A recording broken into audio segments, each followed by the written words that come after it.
Good morning, pals. Welcome to day 24 of 100 days, 100 miles on a $100 treadmill. I'm Tanya. That's my fat cat, Jim. And we are going to walk for 20 minutes, walk a mile, and talk about Disneyland. And I think we're going to look at some crafting I did this week. Let's take a walk.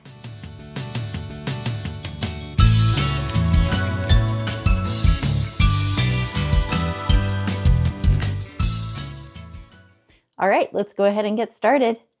Let's turn this puppy on. Come on, everybody, here we go. And let's ramp her up.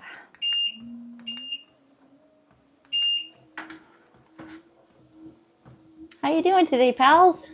Good to see you back on day 24.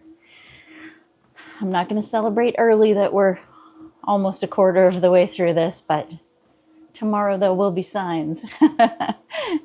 So I hope everybody's doing well today. I've been working on those Haunted Mansion ears I was telling you guys about during one of the live streams, that I wanted to take the veil off, do some modifications to them, and it's kind of something I've been thinking about doing in general with some of the Disney ears. There are some things when I come across these ears that I'm just like, well, there's a lot of elements that I really like about them, and there's some elements I don't.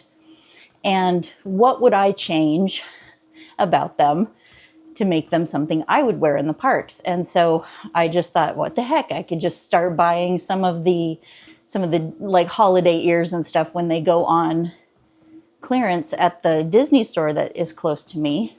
I'm only about 20 minutes away from a Disney outlet store in Woodburn, and I'll just buy those ears that have gone on sale for, like, I think I got the Haunted Mansion ones for about $16, and do my modifications to them. And once I have them modified, I will most likely just give you a link in the description of the video, so where you can go to actually purchase them if you want them, because I have a lot of ears already and headbands don't necessarily, my head is like too small for them, and so there's not a whole lot of the Disney headbands that I can wear for any length of time. So if you like wearing headbands and you want something that is a little customized, that's what I'm gonna do. There you go. And I will take you guys, I've said it before, but I will take you with me to go to the stores, and we'll look at stuff and see what it is that they have that we think, hey, yeah, that I think is a good idea to modify. You can let me know what you see, for the next trip. Like, hey, it'd be really cool if you grabbed, I don't even know what. It would have to be something sewing related. This particular store usually has some of her universe dresses that I could probably get and modify and do that kind of stuff with. Do some additions and some takeaways for things that I like and don't like about those, and make them a little more custom, a little more special. And yeah, I think that would be fun. So hopefully there was some coherent thought in there. And right now what I'm going to do is take you to some of the video that I shot this morning of me starting the modification process on those Haunted Mansion ears. And so yeah, enjoy that. All right, So we're going to do a little bit of work on these this morning. So this is the Haunted Mansion ears that I bought on discount at the Disney outlet store that's close to me. And I don't like this veil on it. I really like how cute the flowers are, and I really like the mesh here and the see-through part of the ears themselves. I think that's all really cute, but I want to take this off. I want to take these off as well. The tags, I think, they're paper, so I can just pull them off. Because I don't know about you, but it bothers me when I see people walking around the parks with tags on their ears. I think it doesn't look like a finished product. Yeah, so let's see. I got some tiny scissors and an X-Acto knife. I have a feeling if I start cutting into this, I am going to... Actually, that's what I'm going to do. I'm just going to go ahead and cut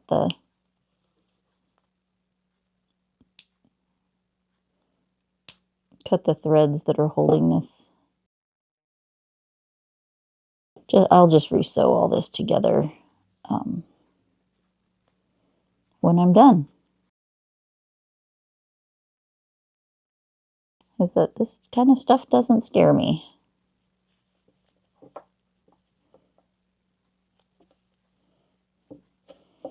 All right, so we'll just go ahead and get rid of those. And that just leaves a little spot that we'll have to sew back together when it's all done, which isn't too difficult. We can just do an invisible stitch and get rid of that. Trying to see how it's connected. Oh, it's actually glued on, so we're going to need another tool. I brought out my heat gun.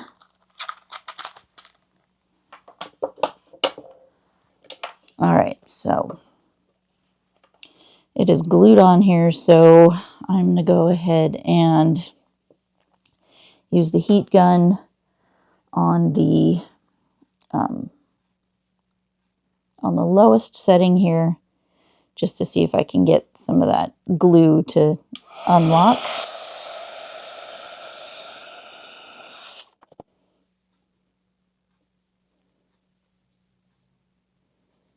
And that's getting it moving a little bit, so that's good. We'll just have to continue doing that till we get that off. I'm going to keep going really slow when I'm using the heat gun because other things are glued down as well, and I don't want to I don't want to melt any fabric, for one thing. And I don't want to accidentally unglue anything that I want to have stay glued down. So you can see that there is like a line of hot glue here that's holding this down. There's some flowers behind it that I don't want to remove, so I'm just going to go gently in here and slowly remove this. And let's take another look. It looks like it is actually sewn down right here. There's a little thread. So we're going to clip that.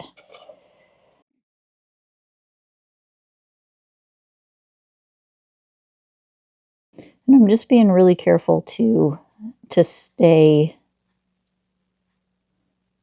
between the pieces of fabric. So I'm only clipping the the threads that are here.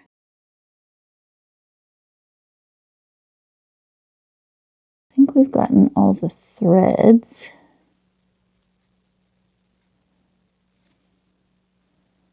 Maybe just one more down in there. Oh, there's a little bit more glue down in there, so a little bit more heat. I'm going to go ahead and try to apply pressure as I'm applying heat. This gets really hot really fast, so I don't want it directly on my finger as well, because that'll get... There we go. Okay.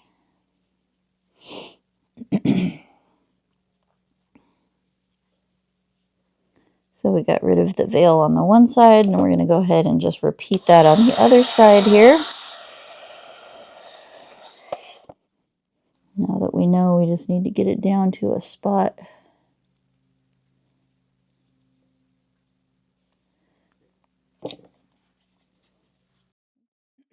We know we just need to get it down to that spot where it's sewn in, so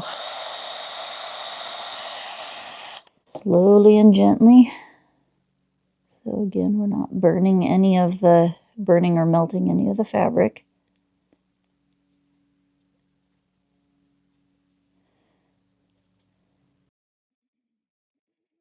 Because this whole experiment is about creating something better, not creating something worse.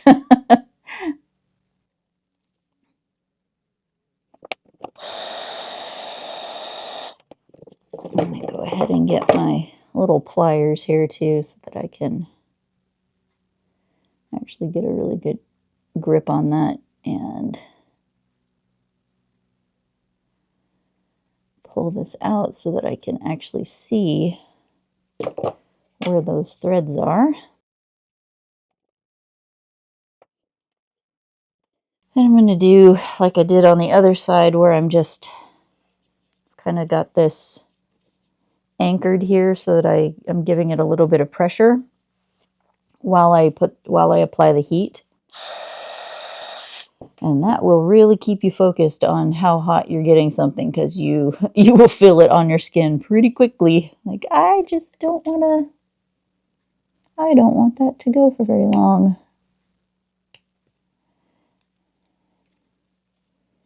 Okay, there we go. We have released the veil, which I may be turning into, we'll see what I do with this. I may be turning that into a bow or something, because I don't know if you can see this very well, but it's the Haunted Mansion wallpaper. So that's pretty cool.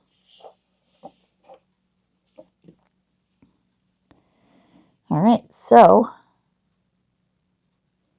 that's the back. That's the front now. Already 1,000% better without that veil on it. All right, so that's where we're at with the ears as of today. Should be done with them in just a couple of days. But I'll, parse that out so you have something to look forward to every day. The other thing I was thinking about talking to you guys today about is a lot of people want to know about magic keys. A magic key is basically an annual pass. So it's just the fun way of saying, I have a key to the castle. It's magic. I get to go whenever I want to. I don't have a magic key yet. If I wake up in the morning and I think, I don't know the answer to that question, I want to look at something, and I don't know about magic keys all that much. So when I woke up this morning, that's what I started looking at, and I thought, well, if I don't know about it, then I might as well take you guys along as I'm learning.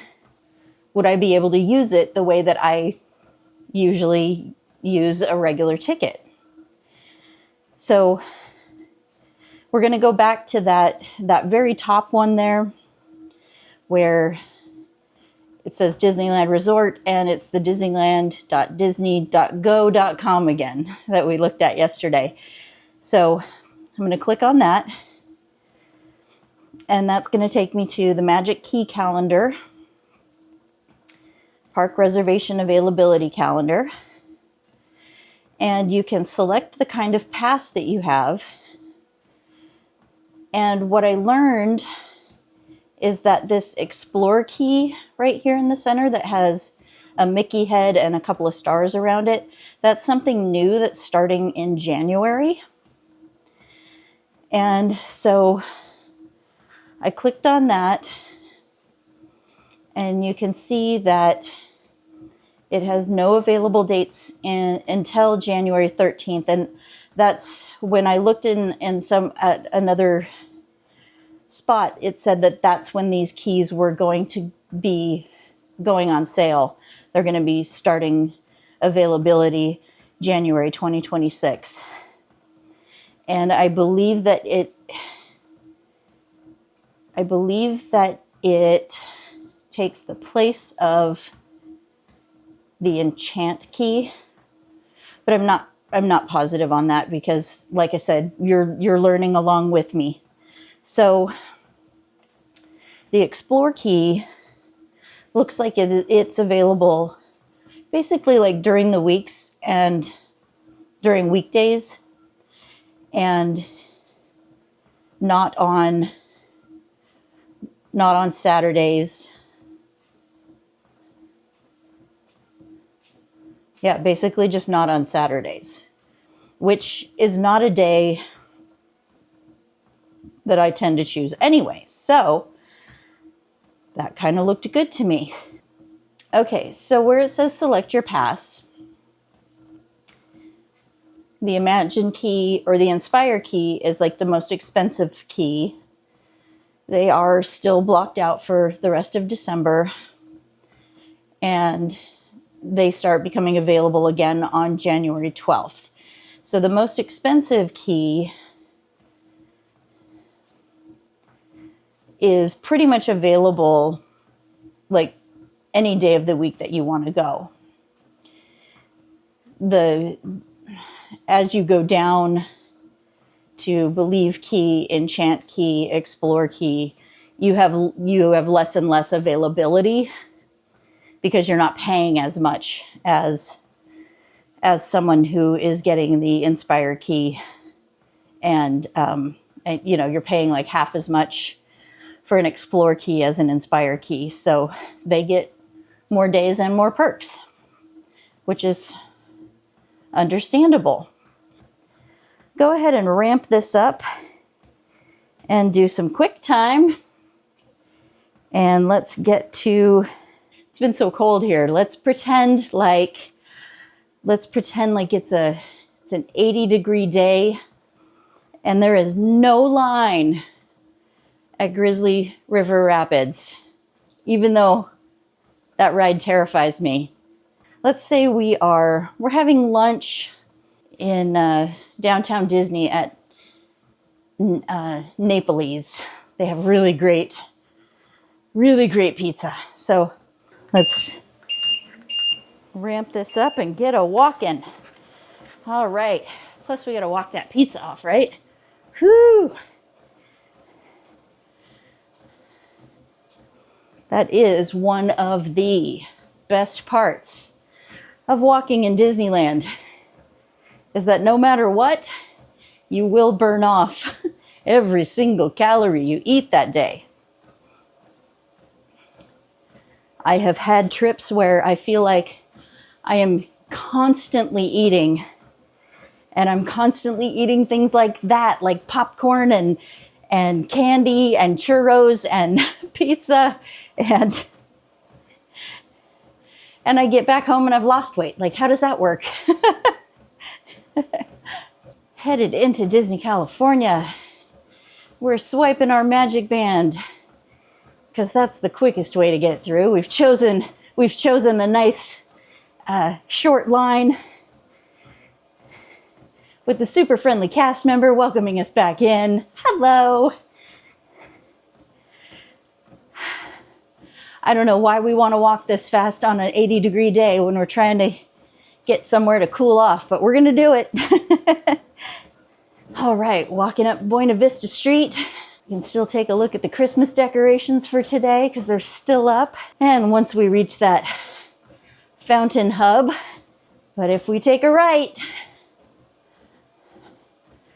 we're going to go up toward Grizzly Peak and Grizzly River Rapids. So let's do it. Ooh, a little bit of an incline. Passing the plane where Pluto usually is out greeting guests. Hi, Pluto. Now we can see people on Grizzly River Run now. Woo, and they're screaming. The geysers are on. The mist is on. They're getting splashed. Oh boy. Can't wait for that. Passing Big Al. You got to use your magic band at Big Al so that he'll say something to you. It's a little tip. All right. And we have reached the back of the line. Whew. And there's our mile. All right. Good job, pals. Thanks for joining me again on another 100 miles, 100 days on a $100 treadmill. I'm Tanya, and those are my ears that we're working on. That's the state that they're in at the moment. And we'll see what they look like tomorrow. I'll see you then. Bye, pals. We've all got our things that scare us for one reason or another, and if they were reasonable, they wouldn't be called phobias, would they?